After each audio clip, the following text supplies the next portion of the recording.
Марк Твейн чихэн нэрээр Самюэл Линхольн Клемс гэж нэрлэгддэг бөгөөд 1835 онд төрсөн. Тэрээр алдартай зохиолч, нийгмийн бичээч, лекц уншигч байсан. Твейний гол онцлог нь ажиг сурвалжлагч байсан туршин Learn Like a Pro номонд Марк Твейн болон Том Сойерийн түүхийг жишээ болгон авч үздэг.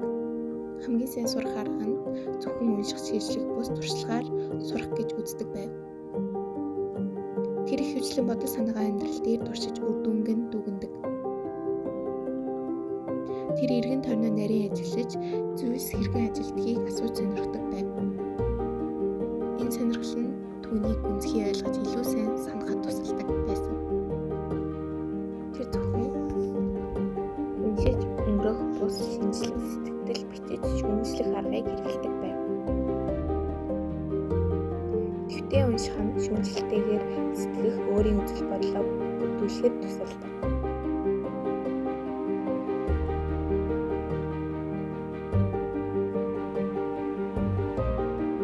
Марк Твейний сурах арга нь соёл, туршлага, болцоо суурилсан байсан бөгөөд энэ нь бидний сурах аргыг сайжруулахад хэрэглэж болно.